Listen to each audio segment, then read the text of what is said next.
On days like these, when I sit inside and I look out and I imagine how cold it is out there, knowing that it's comfortable and cozy in here, I just want my chickens to feel the same way. It's sunny out, but that sun ain't doing nothing. It is freezing outdoors, and we are in the single digits.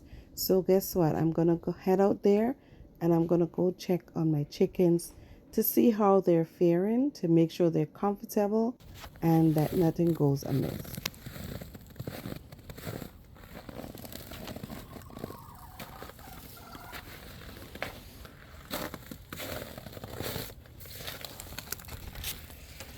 Good morning, y'all. They look comfortable. Look at them.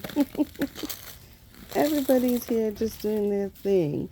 Now, what's going on in here is that, because it's been so cold, we have had to add heat lamps here. As you can see, there's a couple securely hanging right here.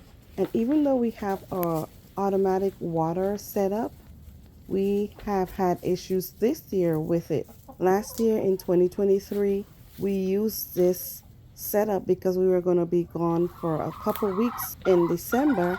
And because it was so mild out at that time, it worked perfectly. But now we have to use this water here. We have the electrical setup.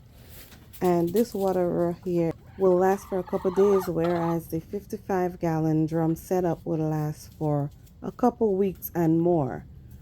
But we have had to use this one, like I said, because we've had an issue this year, and I'm going to show you later on in the video. We also have a couple heat lamps set up here in the coop because, like I said, it's been single digits for a stretch of a few days.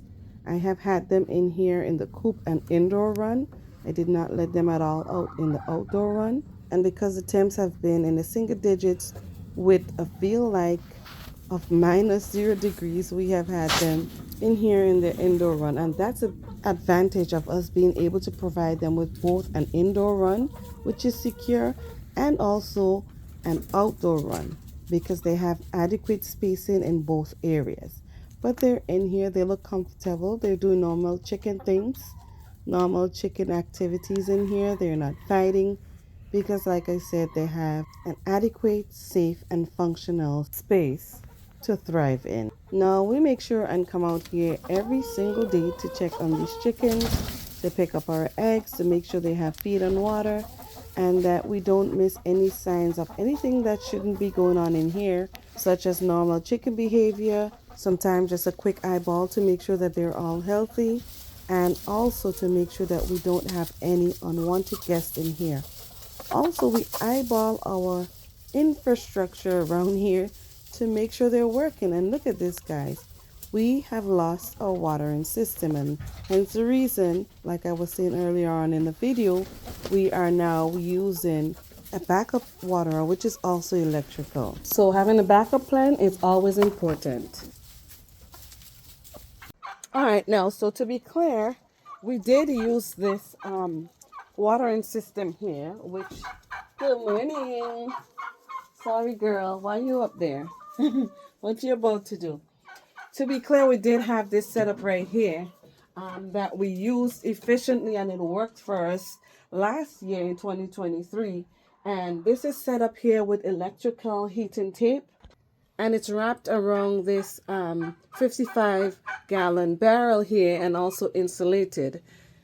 Okay, now the heat tape also runs all the way down here and onto the PVC piping, as you can see, where this did not freeze up at all last year. And that's because last year it was very mild. The entire winter season last year was a mild season. Yes, we did get some freezing temperatures, but it didn't last long at all. And so this year is quite different. So what happened was the heat tape was not sufficient for this extreme temperatures, and so it did not work out. But to say I'm never going to use this again, I can't say that because it just depends on the weather. And if it's really freezing cold for a length of period, then this would not work. So this is what I want to point out and be specific. So this setup, we will continue to use it. Even though the pipe got frozen and broke. As you can see, that heating tape was not sufficient for it because of the freezing temps.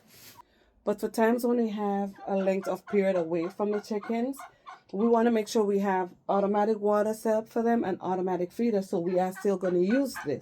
Now, we do have this electrical waterer here. As you can see, it's hooked up to the electric outlet here. So hubby already came out and did this morning, and also refilled the hanging feeder right here. So everything's looking good for now. They have sufficient leaves on the run floor so they can dust bathe. They have insulation in there. I just come in and I turn it so that way they're not constantly walking in poop, and that also helps break it down. And so that's how I take care of these chickens. Make sure that whatever is going on in here is functional, it's adequate and efficient. Now they're out on the outdoor run today. It's drizzling some, as you can see, but they're not laying as prolific as they would because the daylight hours are now shorter. So I'm not worried about them getting into the nest box and messing up any eggs. There's nothing going on in there today. The turkey haven't laid for quite a while now. It's been at least 2 months so far. So she might lay when the weather starts getting warm again in the spring. And I'm just eyeballing their coop. Got a nice thick layer of leaves in there. So thus far, everything looks good. Now, I want to stress on having a backup plan when you're raising chickens, especially for the people in the colder regions. Some people may say, you know what, I don't need to winterize. I don't need heat lamps. I don't need this and I don't need that. And the information I'm giving you is my operation, my personal preference. Understand that life goes on. Even if you're raising chickens, you may want to go away for some time.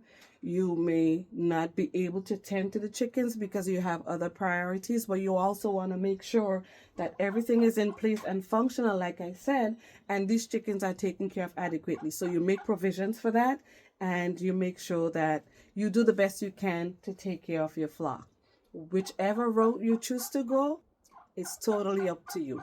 And most of the times, it's personal preference. Just pay attention to these birds. Make sure that they're getting adequate nutrients. Make sure that they have run space. Make sure they have lighting.